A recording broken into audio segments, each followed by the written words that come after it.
Welcome to the next tutorial in our Photoshop series. We're going to go over a way to create a quick lomography effect. And a lomography effect is a type of effect that you might see on Instagram photos or other types of photos that make it look kind of a hipster-like or retro look. Now, it's very easy to create this look. It's actually extremely fast to create this look in Photoshop. All you have to do is open up a photo. You can see, for example, I have a photo right here. You want to go to Layer, New Adjustment Layer, and Curves. And we're going to make a new Curves layer here. Now I'm going to make the Curves layer called the lomography effect, which we'll go ahead and type that in. And you can see we've got a nice little layer that goes over our background. It also has its own layer, so that way we won't have to worry about making the effect on the image and not having it affect the image permanently. So the way we start this effect is we go through and check out the curves. So we've got the histogram here, and we want to start out by actually putting a point here and dragging it down a little bit, which you see will actually drag down some of the shadows in the image. And then you want to put a little point up here and drag that one up, which will actually drag in some more light into the image. Then we'll go into the red, and we'll actually put a little point there, drag that down a little bit so we can get some more in there. But we actually want to drag the shadows up a little bit so we can get some more darkness depth to the image. We also want to drag up the end here as well and go to the green and do the same thing. Drag up a little bit there, drag down a little bit at the top. And then when we get to the blue, we'll actually do this a little bit different. We actually want to drag up on the previous one, and we actually want to drag down at the top here, which will actually add a lot of different blues to the image there. So if we go back to the original RGB, we can actually pull up the shadows a bit because we want to create that kind of soft tone in the shadows as well. And by doing that, that allows us to create a great lomography effect. It's actually kind of overdone here. It's a little bit too much on the image. So if we go to the opacity, and when you turn the opacity down to maybe about like 50, 55, you can see that it has put itself over the image, and you can see a nice effect on your image that gives it kind of a hipster or retro look. And you can turn on and off the layer to see the difference in the image as we put the Lomo effect on. And that's pretty much it for this tutorial. Welcome to our advanced GIMP tutorial, where we'll actually show you a way how to do digital black and white conversion. It's quite an easy effect to do. And we'll start by opening up an image that you might have seen before on a previous tutorial. We'll open that up and we'll show you how we'll be able to do the conversion here. Now, you can do a saturate effect in GIMP as well, but what I like to do is create a new layer. So we'll go over here and we'll go ahead and make a new layer. We'll make that transparent, that's fine. And from there, we'll also create a layer mask. So go ahead and add a layer mask to this layer. Make sure that it's set to white so it's full opacity. And you want to change this layer's mode to saturation. And by changing this layer's mode to saturation, you'll be able to change the opacity on the saturation on the layer. To get the saturation on the layer, you'll go over to the bucket tool and you will put in black on the actual layer itself. And this will create desaturation of the layer.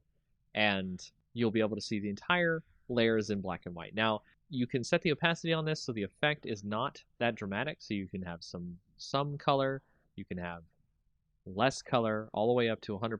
So you can change this as you will.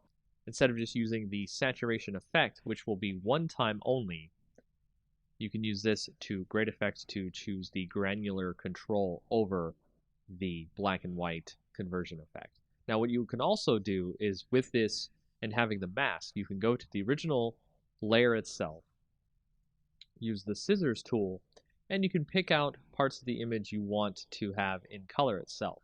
So if you see here, I have picked out some of the glasses to be in color, and the scissors tool is one of the best tools for this as it tries to find the edges of the glasses on our background layer here. And of course you could drag each point to make sure it tries to find all of the different parts of the glasses, and then we'll go ahead and click inside to select it. And if we do that and then go back to our layer mask for our saturation layer, we can go in there and we can select the brush tool, Make sure it's set to black because we're going to be painting on the layer mask so we can make the color shine through. And you can just start painting in those glasses there and make those glasses show up in actual color compared to the rest of the image. And that's just a very quick way of how to do digital black and white conversion in GIMP. Welcome to the next in our tutorial series about GIMP. In this next tutorial, we'll go over a quick way how to do a coloring of a sketch that you might scan in or you have received on the internet. And it's really easy to start coloring in GIMP.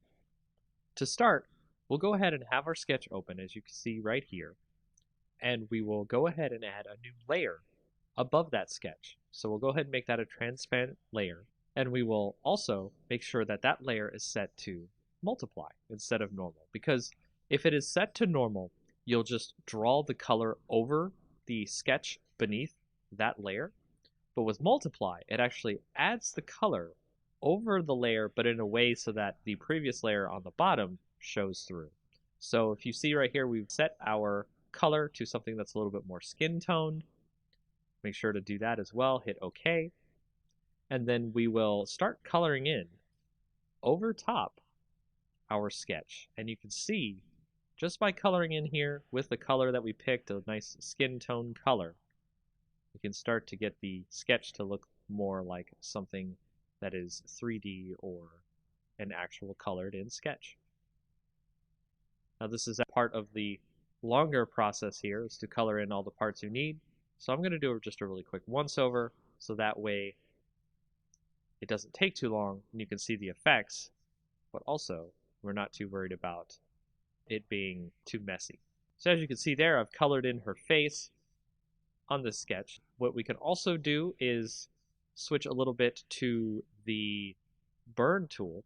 We'll switch to the dodge and burn tool, then we'll switch to burn down here at the bottom on the options, so that way we can put in some shadows in the image where we think where the shadows are. And we can make sure to change your size of your brush. You can use that using the bracket keys on your keyboard. Left bracket, right bracket changes the size of your brush. And we'll brush in some shadows here on the image, right where the shadows seem to be. If you have a sketch that has the shadows on it, it makes it easier for you to burn in some shadows. And every time you click and burn in the shadows, it will stack on top of each other, so it will make the shadows darker and darker as you continue burning. Now you can see that there are lines here that we can easily tell between the color and the shadows. So from there, we can do a little bit of smudging, and smudging allows us to mix the colors together so that way they are not just lines on the picture. So we'll actually turn down the rate here of the smudging so that way it's not too obvious, and we'll start doing a little bit of smudging on the image here. You can make the lines turn into actual colors instead of very apparent as lines. And that is a very quick and easy way to get started with coloring in GIMP. Welcome to the next in our tutorials about GIMP. In this advanced tutorial, we'll show you how to do some tone mapping on the images that you might need to get some extra color or some extra different shadows and cool things that you would like to get on your photos. Starting out, what we'll do is take a picture right here. I've got a picture of a good night scene. We'll go ahead and start, is we'll create a duplicate layer of the night scene. And what we need to do is create a special enhancement filter called Advanced Tone Mapping. Now, this doesn't normally come with GIMP, so I recommend that you go find a plugin for Advanced Tone Mapping. It's very easy to find on the internet. GIMP itself has a repository of plugins that you're able to find Advanced Tone Mapping. And once you get that and install it into your GIMP plugin folder, you're going to go into GIMP and use Enhance Advanced Tone Mapping under the filters. Then that will show you a pop-up dialog window that you'll want to switch the copies of the merge layer. You want to make it about 5. Press OK. It'll create a bunch of different colors and make the whole thing look really good. From there, you want to right-click on the layer and click Merge Down. And just merge down until you get one picture, one layer. Next, you'll want to go up to the colors and do levels. And on the levels, you want to switch that to maybe about 94, 93, or 92 on the gamma. Press OK there so we can get that into our picture. The next thing you want to do is create another duplicate layer. And then on that layer, you want to click Colors, Desaturate. And from there, you want to actually have it at lightness. You can do luminosity, you can do average. You can see that it changes the different shades of gray. But let's choose lightness, click OK. And then you want to go back over to colors, click invert, and you'll see all the different colors inverted here. Then you want to go to filters, blur, Gaussian blur. And you want to set that blur to about, I think I want to do 20. 20 here seems fine. So now to blur the whole image, what we're going to do with this blurred image is we're going to switch the mode on the top layer here to overlay. And now you'll see it has overlaid onto our image down below. And you want to tweak this by using the opacity bar over here on the right. So we're going to set that to about 48. And then we will merge the layers down. And now you can see we have our new image that shows the different tone maps of color that are in our night sky image. And that's how you get some tone maps in your GIMP program. Welcome to the next in our advanced tutorial series in GIMP. In this tutorial, we'll show you how to remove noise from photos where the pictures have been taken that have a lot of noise in them. And here you'll see we have started with a picture that has a bunch of noise in it, and we're going to remove the noise, and we can do this in many different ways, including going to the filter option, blur. We can do a regular blur, or we can do a Gaussian blur.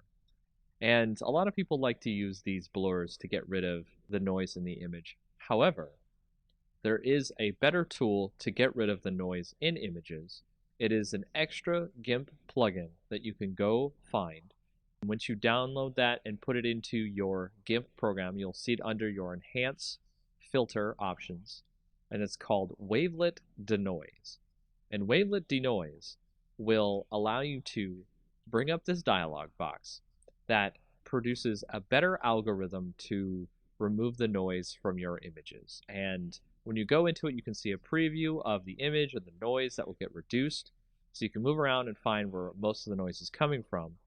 And then you can go down to the thresholds and you can turn up the amount of noise being removed from the image. And you can decide whether or not you want to have more or less detail left in the image. And you can also change how much detail can be conserved when you start applying the denoise filter to the image. And then you hit OK, and you can see that it has reduced a lot of the noise in the image, and you can tweak this as you like. And there are many other different ways you can do this, but this is probably one of the best ways to remove noise from an image to make it look a little bit better to your clients or to any projects you might have in the future. And that is a quick way of how to remove extra kinds of film grain or noise in your images in GIMP. Welcome to the next tutorial in our Advanced GIMP tutorial series. This tutorial will show you about how to use luminosity masks to help you with your photos, so that way you can reduce some of the saturation in the colors of your photos, or just in general have better control over what you see inside of your photos.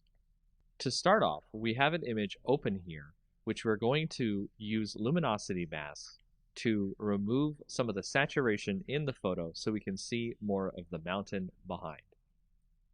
So if you go over to the left, you can see we are normally on our layers section here, and we want to create a copy of our original layer, so duplicate layer. And then we want to go over to channels, and you can see what we're going to do here is select our red channel from the rest of our channels here. We want to select all on our image. I'm going to drag the red channel down to the copy down here, and then we will start by creating this one as the L for light, because we're going to save the highlights of the image and we're going to save the shadows of the image. We'll start this by right-clicking on the light part of the image, and we will subtract from selection. Make sure your entire image is still selected. That will select the darker parts of the image. And we will go to select, save to channel. That'll actually save the shadows of the image. So we'll save that as D for dark. And then if you right click on our layer again, our light channel here, click subtract from selection one more time, it gets even further darker, and we'll save that as DD. And then we'll go back to our lights again, subtract from selection one more time, and we'll save that as DDD.